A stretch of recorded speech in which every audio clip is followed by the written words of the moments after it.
Hey everybody, welcome back to the Plays and Fades YouTube channel. I'm your host, Grota Gambles. Welcome back to another full card breakdown, this time for UFC Vegas 76. We're getting up there at the apex, that's for sure, but we have another 12 fight card from there. As always, we're going to break down this entire card top to bottom from a DFS and a betting perspective. For those who are new to the channel, first of all, hit the like button down below, subscribe to the channel. We'll be going over every fight in that manner, but a full breakdown will be on the DailyFanMMA page where I do work for them with not only written breakdowns, but also a podcast form there too.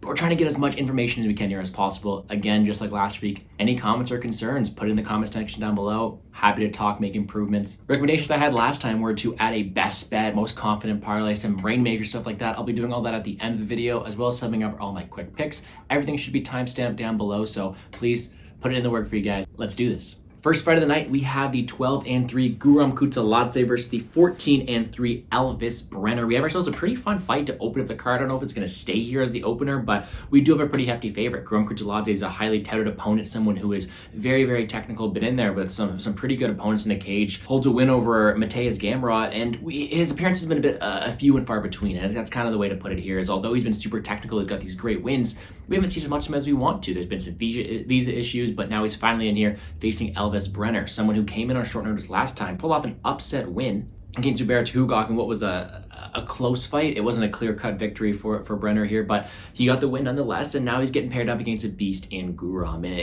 And the way to look at this one is pretty simple. The guy who's the more technical striker by a large margin is Kutateladze. Is he an offensive grappler? No. Does he have a ton of volume? No. But he is a very, very good point fighter from range, as well as having some very, very good power in his own right. He's very explosive and has the opportunity to knock anybody's lights out. Skill for skill, is he worth that minus 500 price tag? Probably, because he is so talented on the feet. The problem is, he doesn't blow me away. And I don't think unless he gets a real knockout, highlight reel finish, he's going to cover that price tag, because he doesn't have the best minute winning equity in terms of he doesn't mix it up too well. It doesn't have the best volume. And there are certain opponents who can push a pace and maybe win minutes off of him. Is that going to be Brenner here? No, I still am going to be picking Kutateladze to win. I do think he's the far superior fighter, better technically on the feet, and has a takedown defense to keep it there. But I'm saying he's not someone I'm going to go look out there and parlay at minus 500 because there are some flaws in his game. Now, yes, I'm getting a bit ahead of myself. Guram is the far more technical fighter. It has the physicality to win these exchanges here and is going to be winning this fight at a high clip. But if he's not getting a knockout against a guy in Brenner who's been pretty durable, I mean, never finished in his pro fight so far, 17 of them never been finished, I really have to look and see, is he worth that 9.4K salary on DraftKings? And I tend to say no, because although he is a big favorite to win, he could be a decent cash play. Does he have the grappling upside? Does he have the volume upside? No, he is strictly a guy dependent on a finish for a high score, which I don't see him getting all too often. So how much does he put up in a decision win?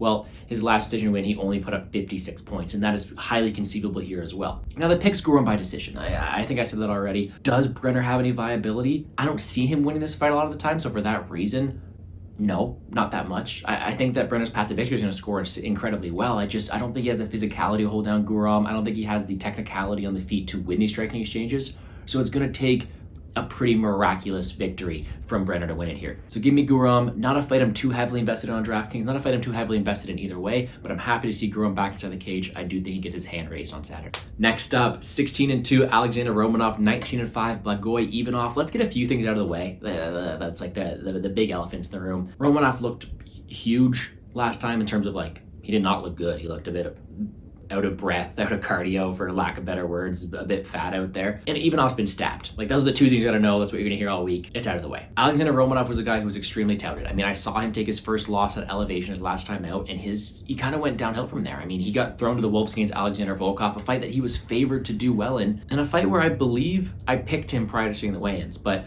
what we saw from him was going back home, training in Moldova, he didn't look like himself. He looked like he rolled off the couch, looked gassed after one takedown, like a minute in. Not even a takedown, an attempted takedown. He looked gassed after a minute. And we showed that without this cardio, Romanov is a very dangerous fighter to back, because he seems to have this killer to be killed mentality early on. If he can't get that early takedown, he's going to fade down the stretch, and now he's facing a guy in Blagoy Ivanov who's kind of a brick, a guy who's extremely durable. A guy with 7 fights in the UFC, all of them ending by decision. He's a decision fighter at heavyweight. You don't see it too often, but I mean, he survived against Lewis, survived against Tuivasa. The guy's a durable fighter. So when you have this extremely offensive-minded guy in Romanov who's going to kill you in round 1 or get killed against this brick for a while, how is he going to fare? And here's where I'm going to draw the problem is I'm filming this on Tuesday morning. I won't know my pick until Romanov weighs in. I think it's a real test to see where his mind is. Is he training? Is he putting in the cardio? Is he putting in the proper work? Because I do think he has the ability to win this fight at a high clip. I think he's a terrific grappler. I think he can go out there, hold Ivanov down, and potentially get a finish and break that decision streak of Ivanov.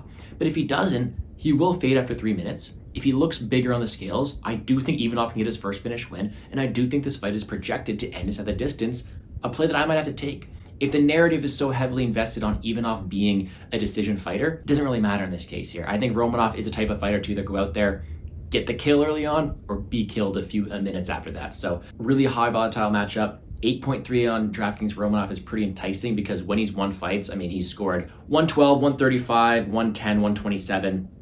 Guy's a phenomenal DraftKings score. For that reason, I'm going to have some interest to him, but Ivanov might be sneaky as well. He has some horrible DraftKings box scores, but if he's ever going to finish, it's going to be a time here against a gassed out Romanov. A very intriguing fight. I'm looking towards the under. I'm waiting for the skill to see how it's going. Preemptively, I'm going to pick Romanov because I think he is the more talented fighter. With that being said, it's going to be all dependent on the scales this weekend, really to see what point he's at in his career, because if he's not really taking this seriously, Ivanov's durable enough to survive a couple minutes against a guy who's going to gas out early. It should be interesting. But in the meantime, give me Romanov, decent DraftKings play as well. Next up, 14-3-1, Joe Anderson Brito, 16-7, Weston Wilson, biggest favorite in the card, biggest favorite we've seen in a long time, and for good reason. I don't have much to say about this. Weston Wilson is an incredibly interesting signing. He hasn't had any UFC caliber wins. He hasn't impressed recently. He's got 7 losses and he's getting up there in age. Why are we signing him, a guy who's 0-3 in the LFA versus someone who's like an LFA champ or someone who's doing well over in these regional promotions? I don't know why he's going to step in on short notice. What I do know here is he's still an entertaining fighter, and he's bit off way more than he can chew here. Weston Wilson is a primary grappler who has a lot of finishes in round 1, but is also killer to be killed. If he can't get that early submission, he fades down the stretch. And do I see him finishing Joe Anderson Brito? No. Joe Anderson Brito was content to play in the guard of Diego Lopez. He is a black belt himself, phenomenal grappler. All the offense is on Joe Anderson Brito. He's a ball of energy, a ton of power on the feet, really durable fighter in his own right, and a good ground game. Weston Wilson has a decent ground game against very low-level opponents, and in the fights where he's fighting these high level of competition, he gets knocked out, he gets finished. I think it's Joe Anderson Brito within the first 2 minutes. And I don't like to talk poorly about these fighters because, yeah, they can beat me up, all that kind of stuff, but Joe Anderson Brito is going to do some bad things to Weston Wilson. I think Brito is kind of like a must-have in your DraftKings lineup, and he's going to be very heavy-owned just because he should win this fight at such a high clip. He is a much better fighter, much more experienced, much more well-rounded game plan, and has the power to put out to Weston Wilson's lights early on. I'll be really surprised if Wilson gets this done. Give me violence. Give me Brito early on. Give me Brito on DraftKings. Not much more to say. Next up, another fighter with some questionable competition. 6-0 Ivana Pretrovic versus the 8-4 Luana Carolina. Petrovic looks decent on tape. I think she's got a very good offensive skill set. Her ground game looks to be fun, very good, very dangerous on top, but this low level of competition is terrifying. I mean, she's got some questionable wins over some questionable people, and she's faced someone Luana Carolina, although not the best fighter in her own right, has the UFC experience, is a competent fighter with a decently well-rounded skill set, and I think that she's going a bit overlooked this week. And let's put it that way, is I'm going to have to take a shot here on Luana Carolina's underdog. I mean, to me, it looks like Ivana Petrovic is pretty one-dimensional, as that she's going to look in there, try to get the takedowns, get a finish on top, and if not, she's going to potentially lose the fight. Can she get those takedowns? Maybe. But does she do that at a 65% implied? I don't necessarily think so. I don't think she has the skills to win the striking exchange 65% of the time. I think she has a clear-cut path to victory that could occur. But when you're giving me Luana Carolina at plus 190, which is literally a 34% chance to win, I think her odds are higher than that. She stuffed takedowns against Lipski Godinez. She has very competent strike in the feet to beat up a younger prospect who's still raw. I think Carolina's going a bit overlooked, and Petrovic could be the real deal. I could be proven wrong, but until I see that prospect come out here, face a decent level of competition, I'm not going to believe it too soon. DraftKings-wise, though, the upside is going to be on the Petrovic side. At 8.9K, you have to think that she does have more finish upside here. She is the grappler in this matchup, which I always like to target. And although Carolina is someone I'm touting as a high-level prospect, or definitely a higher level than someone that Petrovic faced, she was still taken down by Wood. She can be taken down. She's not perfect. She's just a much taller task than we've ever seen for someone like Petrovic. So give me the more battle-tested fighter here in Carolina. However, the better DraftKings option is going to be Petrovic. Very fun fight, but I'm taking experience in this one. Dangerous, though. Be careful betting it. Let's move on. Next up, 14-7, Yana Santos, 16-5, Carol Rosa. This is one of the harder ones for me to call on the card. I don't really know where each fighter is. I think I know where Carol Rosa is. I don't really know where Yana Santos is, and let's just put it that way. She just came off a decision loss to Holly Holm, where she got beat pretty bad. She's fought good level of competition, but has struggled here. I think she's got a very competent skill set, as in she's well-rounded, but she doesn't excel in a lot of these areas, and she can be out-decisioned. As in, sure, she's well-rounded in her offensive skill set, but she's still green. She can be hit, she can be pressured, and she can be taken down. We've also seen her finish in these spots here too, and Carol Rosa is someone who I like to back because she is a pretty offensive fighter. I backed her against Dumont. I'll take my L there, but in the past, she's had the pressure, the volume to go out there and score pretty well against Edwards, Mello, Procopio, Ferreira. She is a pretty reliable fighter, in my opinion. She has the ability to go out there and throw volume. She has the ability to go out there and mix in takedowns. I think she should be the favorite, and I agree with her price tag. Now, money is coming in on Santos. You'd think she's fought a better level of competition and she's able to compete with Carol Rosa, stifle her offense. Then sure, back that side. But if this line's going to keep coming down, minus 140, minus 145, I'll bite on Carol Rosa because I do think she has more paths to victory. I do think she is a more competent, well-rounded fighter here with more opportunities to get it done, and I do think she's able to get her hand raised on Saturday. DraftKings-wise, it is Carol Rosa all day because we have seen her go out there, land 170, 125 strikes, land takedowns, score over 100 points, whereas Santos, not as often. She did score 119 against Landsberg, where she landed 5 takedowns. I don't think she's doing that here against Rosa, so give me Rosa to get it done. I think she's also more competent and better DraftKings play here in the slate as well, but another fight that's pretty hard to call. I say we keep it moving. And we keep it moving by the return of interim title challenger, Kevin Lee, 19-7, the owner of one of my favorite knockouts of all time over Gregor Gillespie, which, by the way, get Gregor Gillespie back inside the cage.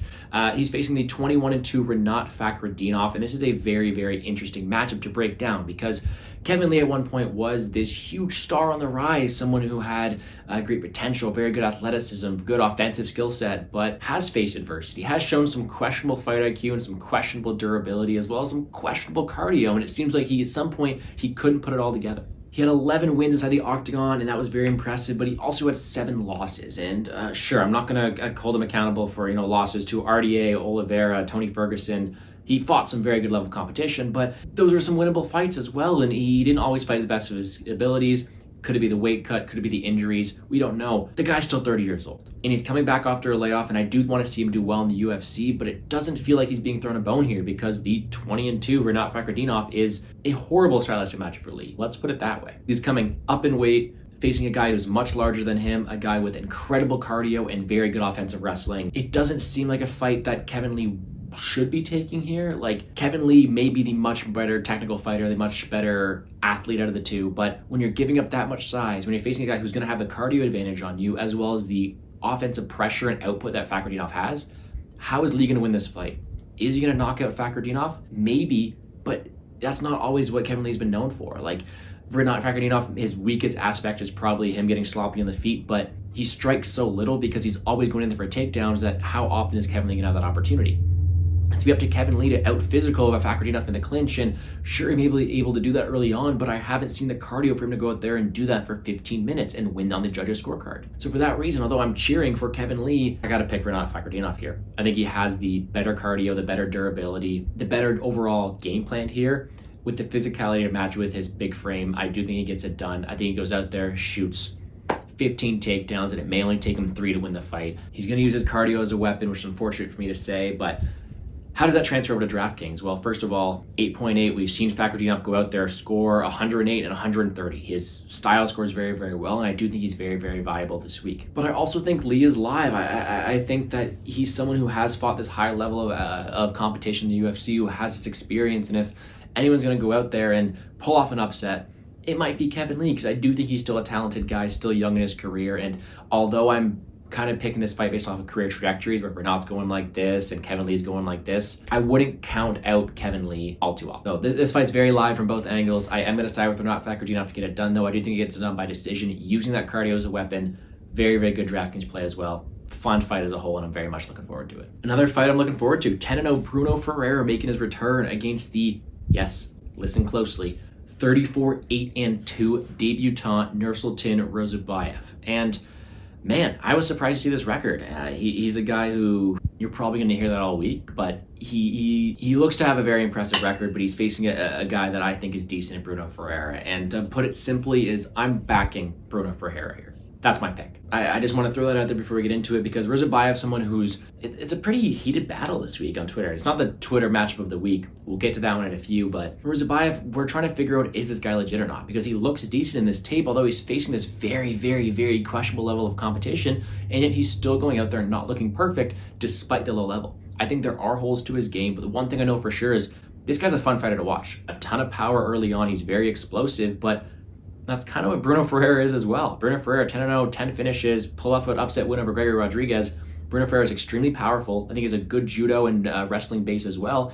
And I think that both these guys are going to clash head on. And who do I favor in that matchup? Well, it's someone who's been inside the cage with this better level of competition that I do think is Bruno Ferreira. And I think when it comes to overall skill sets, despite the record, despite the finishing ability, the guy more rounded and more explosive, in my opinion, is Bruno Ferreira. And for that reason, I'm picking him to win this fight, and I have a bet on him at minus 160. Minus 160 is a 60% indication to win the fight, and I do think he does win this fight higher than that. Yes, there's a chance that Ruziboev is a legit prospect with some good power that can knock out the lights of Bruno Ferreira, but until I see Bruno Ferreira knocked out, until I see that Ruziboev is a legit guy who can contend with this higher level of competition, I can't give him more than a 40% chance to win this fight. I think that Ferreira's going to be the better minute winner. I think he has more ability to mix it up on the ground as well, and for that reason, I'm going to have to take the power of Ferreira to knock out someone like Ruziboev. Now, I could be proven wrong completely, but I'm playing numbers here. I do attribute more than a 60% chance for Ferreira to win this fight, and I'm going to back him that way.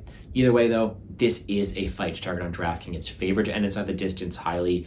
7.8K and 8.4. You can afford them both in here, and both of them have lots of finishing upside here. Ferreira, 100% finish rate. Ruziboev with a 94% finish rate. Both these guys are going to go in there. They're going to swing and bang. It's going to be a very, very fun fight. Give me this fight on DraftKings. Give me the under, and give me Bruno Ferreira to get it done. Very, very fun fight. I'm excited to see this one unfold and see how legit Ruziboev really is. That was the first fight of the main card, by the way. We move on. Benoit St-Denis, 10-1. Bonfim, 19-3. We got a Bonfim brother coming in, and this has fight of the night written all over it. Benoit St-Denis is an absolute warrior. He's the guy who took a huge beating by Lipski dos Santos, but he is a very, very good grappler and fighter in his own right. French Special Forces, fun fighter to watch, and he's getting paired up in what is an extremely good matchmaking bout here because Bonfim was very, very explosive and impressive his first time out against Terrence McKinney. Showed a very well-rounded skill set, and you're going to need that here against Benoit St-Denis. I don't think Benoit St-Denis is some world beater. I think there's holes in his game, but he is a very dangerous fighter with that ground game, with that grappling, some competent striking as well. He's a very, very hefty underdog. When I say fight of the night, I mean so because of a very, very high pace. I don't think it necessarily finishes 100% of the time. I do think it finishes more often than not, but this is a fight you're going to have some DraftKings ownership of because at 9.2K and 7K respectively, these fighters are going to throw down and their paths to victory score very, very well. I think St-Denis is going to have to use his grappling and probably finish Bonfim to get that win, because if not, Bonfim is a much better technical striker and has the power to put out St-Denis' lights on the feet. Either way, finishes are on the table for both sides, and I do think the winner scores very well, so I want this fight on DraftKings. I'm picking Bonfim because I think that the edge in the striking is larger than the edge in the grappling. However, St-Denis is very, very dangerous. I wouldn't count him out.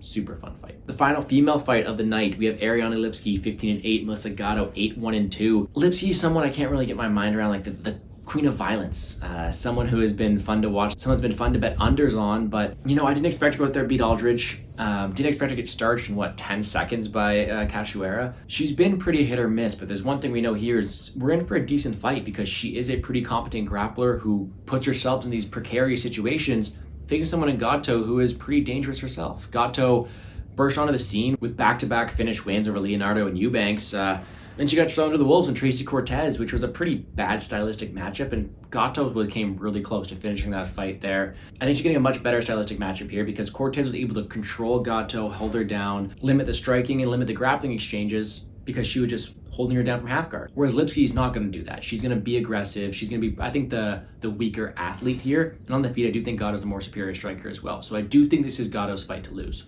That being said, I'm tempted on the under here because both these fighters are very, very dominant grapplers and fighters, and Gatto's also someone with a ton of power in her hands. The more I think about it as well, the less I attribute path to victories for Lipski because I do think Gatto is tough enough and the better striker to win these striking exchanges, and I think that she's competent enough on the ground to withstand the ground game of Ariane Lipski, making Gatto the side here by far. And I think at 8.7K, she is very viable to get a finish here, and I think it could come in some pretty dominant fashion. So you've seen Lipski finish, you've seen her finish early. Wouldn't be surprised if Gatto did that either, but it's also a women's MMA fight. Could be sloppy down the stretch. Lipski has pulled off upsets. Give me Gatto to get it done by finish. But another pretty interesting fight here, actually. And then we move along to the 14-0 Michael Morales versus the 19-9 Max Griffin. Michael Morales undefeated, and he's sitting at a pretty hefty price tag at $9K on DraftKings. He's looked good so far, man. He's a pretty fun fighter to watch. Young kid, very talented, very dynamic, but he's getting his toughest test to date in Max Griffin, and it's going to be a tough one here. And Max Griffin is going to pose these problems. He's a very, very tough guy, has not been finished yet in the UFC, and is the exact type of fighter that's going to answer some questions with Michael Morales. Because Michael Morales has been pretty dominant, very good ability to mix it up, not only on the ground, but the striking as well. But we haven't seen him pressure too much, and we haven't seen him really face too much adversity. Yes, he fought some against Fugit here, but Griffin's going to put him to the test. Griffin's going to have the ability to be in his face all the time, is durable enough to withstand the onslaught from Morales, has a good ground game in his own right, and is going to put up a war. So those people taking the shot at Max Griffin, I get it. It's a very, very close competitive fight. And although I'm slightly sided with Morales, the line might be a bit wide considering how young Morales is and how much of a vet lesson Max Griffin could be able to dish out here. But the fighter with more path to victories, I think Morales could seal the deal with a few rounds with some takedowns. I think he's also the sharper striker despite the pressure that Max Griffin's going to bring forward. It's going to be super, super competitive. I think it goes all 15, but I do think Michael Morales does get his hand raised at the end of the day. How does that fare out on DraftKings, though, is I might have some more of the underdog Griffin here than Morales. I mean, Morales at $9,000. Do I see him finishing Griffin? Not too often. So for that reason, if he's the one being pressured, if he's the one relying on his takedowns, and if he's the one who's going to be on the back foot, Max Griffin could be a live dog here. We've seen him in his decision wins. He scored 84, 84, 92. I mean, the guy is able to push a decent enough pace to score well, and at 7.2K, it opens up a lot of options for you. So another decent fight to target because although I'm kind of counting out Morales, I did talk about his takedown upside. I do think he's going a bit overlooked as well because so many people are on Max Griffin that he could come in at low ownership. However, in single entries, I'm not getting to Morales more often. Interesting fight. I am taking the favorite here. Morales get done by a very, very close decision. I do think the line is wide, but that doesn't matter on DraftKings. Co-main event, the talk of the town here, Damir Ismagulov, 24-2, Grant Dawson, 19-1-1. This has divided the masses this week. And I'm surprised. The real question is, how does this fight look if Damir didn't retire, then come back? He is such an incredible talent, someone that everyone's been pretty high on, me, myself included, and he's fought an insane level of competition and done pretty well. Grant Dawson, also a guy to keep an eye on. Very proactive grappler, very dominant, but not without his flaws. Yes, he's undefeated in his last 8 here inside the octagon, but draw against Glenn was dicey. Some questionable level of competition as well, whereas you're getting Damir Ismagulov going in there facing the Arman Tsarzukian, facing the Guillaume Kutateladze, like taking on Thiago Moises. Like, he has fought this great level of competition and has competed incredibly, winning these fights. And I truly think it comes down to what state of the career is he in, because I think that if this fight was a year ago, before he fought Tsarzukian, before he retired from MMA, he would be a larger favorite here. Money's coming down on Dawson, and I get it. Dawson's a super good grappler, super proactive wrestler as well, and could cause problems for Damir if he doesn't want to be in there. Damir could take the easy way out, but the better technical fighter, the better technical striker, and the guy with a path to victory here, I do think is Damir Ismagulov. And if it gets to plus money, I'm going to take the bait on Damir. It's pretty tough to say. I'm going to have to side with him here. I don't blame anyone for taking the shot at Grant Dawson. I mean, Damir's contemplating retirement, and Grant Dawson's a terrific wrestler, but this is a decent fight on DraftKings, and a lot of that is due to Grant Dawson. Phenomenal DraftKings score, 103, 123, 89, 92, 100, 104, 106. The guy scores great on DraftKings, and I do think if Ismagulov is on his way out, Grant Dawson can put up a killer score at 8K here. So, although I'm picking Ismagulov to get it done, heavier owned on Dawson this week on DraftKings. Another fun fight, but one that I'm very tempted to sit back and watch and see where they are at these points of their career, but I might have to get there in Ismagulov. Very talented fighter, and I'm excited to see what he brings to the cage. And then main event, 26-5 Sean Strickland, 25-4-1, a boost Magomedov, and elephant out of the way, Magomedov's second fight in the UFC. Huge step up in competition, main event slot. What do we have here? Well, we have a guy who's super explosive, super dynamic early on in Boost Magomedov, facing the guy who will fight people off the street in Sean Strickland, and it seems like a vet lesson could be in order. Boost Magomedov is very dangerous to get this fight done early on. He is a pretty good grappler, very powerful striker on the feet as well, and we've seen Sean Strickland taken down. We've seen Sean Strickland knocked out, which is the scary part here, considering how explosive Magomedov is in round one. With that being said, the volume, the pace, the experience, it's going to go to Sean Strickland. And I do think he does piece up a Boost Magomedov for the first few rounds until Magomedov gets tired, takes the easy way out. It's not like Magomedov's perfect. He was knocked out before. He has been pressured. He has lost fights. And although I get people taking him due to his finish upside early on against Sean Strickland, I can't be that confident in. I do think this is exactly the archetype of fighter that Sean Strickland wants to fight. Someone he can break over the stretch, implement his will against, talk trash in there against. And I do think the better boxer is Sean Strickland. I think his volume's going to be a lot. It's going to be something that Abus has never really seen before. And I do think he wins this fight. But on DraftKings, you want both sides. 8.5K, Sean Strickland in these 5-round main events. 117, 144, 92. The guy scores very well. But considering the path to victory of Magomedov, where he goes out there, scores 127 in his debut, you want this fight. It should be very fun. I'm going to lean with the experience of Strickland. However, win condition for Magomedov's a first round finish. Pretty dangerous both sides. That's going to do it for me here on the Plays and Fades YouTube channel. Quickly, let me give you my quick picks. Taking Sean Strickland in the main event. I'm taking Damir Ismagulov in an extremely close fight. Let's hope his mind's in the right place there. Taking Michael Morales in another close fight, but I do think he pulls through. Melissa Gatto, Ismael Bonfim, Bruno Ferreira, Renat Fakhretdinov, Carol Rosa, Luana Carolina, Joanderson Brito, Alexander Romanov, but weight to the scale, and Kutateladze. On DraftKings, the fights I'm targeting the most are the Ruziboev Ferreira fight, the main event, Romanov Ivanov, Bonfim and St-Denis. I love Brito. I think Fakhretdinov has a lot of exposure too as well. I think Rosa and Dawson are great options in the mid-range. And then down low, Griffin, Lee, Carolina, Magomedov, all very live options as well. Very, very fun slate. If you have any more questions there, feel free to DM me. Reignmakers. If I get any of this wrong, please forgive me. I'm still getting you to Reignmakers, but I think you just need the highest scores, regardless of salary. Well, let me tell you, highest scores for me, Joanderson Brito, without a doubt. He is number one for me. Then pick your winner of the main event. Strickland Magomedov should be there. Pick your winner, Ferreira, Ruziboev. I'm taking Ferreira. If Romanov looks good on the scale, take Romanov because he does have a very high ceiling and a good opportunity to get it done, as well as Dawson. If you think that Ismagulov's over the hill, Dawson and Romanov's, both their ceilings are very, very high, although they are in closer fights. If you want someone safer than them, both Fakhretdinov and Gatto are great options. And finally, my most confident play, and we're not going to use the L word, no such thing as a lock in MMA, but I did take a bet on Bruno Ferreira.